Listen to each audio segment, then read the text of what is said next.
Saudi আরবে এক আদালত হয়েছে। আদালতে দুই ভাই ঝগড়া করছে। এক ভাই বলছে মাকে আমি রাখবো, আরেক ভাই বলছে না মাকে আমি রাখবো। দোনো ভাই ঝগড়া করছে মাকে ঘরে রাখার জন্য। এরপর এক ভাই মাকে নিয়ে চলে যাচ্ছে, আরেক ভাই মাটিতে গড়া দিতে দিতে অবস্থা খারাপ। সৌদি আরবে আদালত হয় মা বাবাকে ঘরে রাখার জন্য, আর আমাদের দেশে আদালত হয় মা বাবাকে ঘর থেকে বের করার জন্য, ঠিক কিনা? যুবক, তোমাকে বলছি, তোমার বন্ধু তোমার আপন নয়, তোমার বউ তোমার আপন নয়, তোমার শ্বশুর শাশুড়ি তোমার আপন নয়। এই পৃথিবীর বুকে আপন হলো তোমার মা এবং তোমার বাবা। করোনা আসার পরে প্রমাণ করে দিয়েছে কে আপন। এক মেয়ে তার মাকে ফোন করে বলছে, মা আমার স্বামীর করোনা হয়েছে। মা বললেন সাবধান, তার কাছে যাবি না, আমি সকালে সিএনজি পাঠিয়ে দিব, তুই টপ করে সিএনজিতে উঠে যাবি।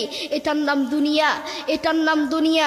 করোনা হওয়ার পরে বন্ধুর কাছে যায় নাই, করোনা হওয়ার পরে শ্বশুর শাশুড়ির কাছে যায় নাই, করোনা হওয়ার পরে স্বামী স্ত্রীর কাছে যায় নাই, কিন্তু করোনা হওয়ার পরে এখনো ইতিহাস আছে মা তার ছেলেকে গিয়ে চুমু খেয়েছে।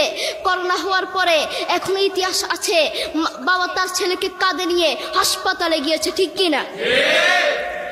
যুবক, তুমি তোমার মাকে কিচ্ছু মনে করছো না। তোমার মাকে তুমি ঘর থেকে বের করছো। ছেলে বিদেশ থেকে এসেছে, এসে শ্বশুর বাড়িতে গিয়েছে, তারা তাকে উল্টাপাল্টা বুঝিয়েছে। এখন বাড়িতে এসে সে বলছে, মা তুমি আমার টাকায় খাও, আমার ঘরে থাকো, আবার আমার বউকে পিটাও। এই কথা শোনার পরে কি কোনো মার কলিজা আছে?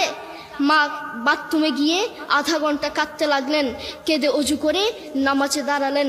নামাজ পড়ে আল্লাহর কাছে বলতে লাগলেন, আল্লাহ তুমি আমার মার উপর রাগ করিও না, আমার ছেলের উপর রাগ করিও না, ও ভুল করেছে, তুমি আমার ছেলের উপর রাগ করিও না, আমি আমার ছেলেকে বুঝাবো।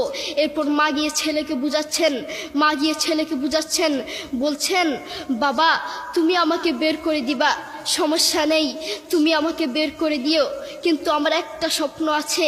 ছেলে বললেন কি স্বপ্ন বলেন? মা বললেন তুমি বাজারে গিয়ে একটা পাকা আম নিয়ে আসবা, এসে তোমার বুকের উপর রাখবা, সকালে উঠে ওটা আমি খাবো। এরপর ছেলে বললেন আচ্ছা ঠিক আছে। ছেলে বাজারে গিয়ে একটা পাকা আম নিয়ে আসলো, এসে বুকের উপরে রাখলো। 5 মিনিট না যেতেই সেই আম পিঠের নিচে পড়ে চ্যাপ্টা হয়ে গিয়েছে। এরপর ছেলে মাকে বললেন, মা তুমি কি সকালে উঠে আমটা খাবে? ওটা 5 মিনিট না যেতেই পিঠের নিচে পড়ে চ্যাপ্টা হয়ে গিয়েছে। এরপর মা চোখের পানি ছেড়ে বলল, বাবা আমি আসলে তোকে খাওয়ার জন্য বলি নাই, আমি আম খাওয়ার জন্য বলি নাই, আমি তোমাকে বুঝার জন্য বলেছি। তুমি আজ একটা রাত এই আমটা রাখতে পারো নাই, আমটা বুকের উপর রাখতে পারো নাই, আর আমি সেই তোমার দুঃখিনী মা যে 1 বছর 2 বছর নয় 3 বছর নয় পাক্কা 5টা বছর এভাবে তোমাকে রেখেছি। আমিও যদি তোমার মতো এভাবে ঘুমাতাম, তুমিও তো আমার পিঠের নিচে পড়ে চ্যাপ্টা হয়ে যেতা।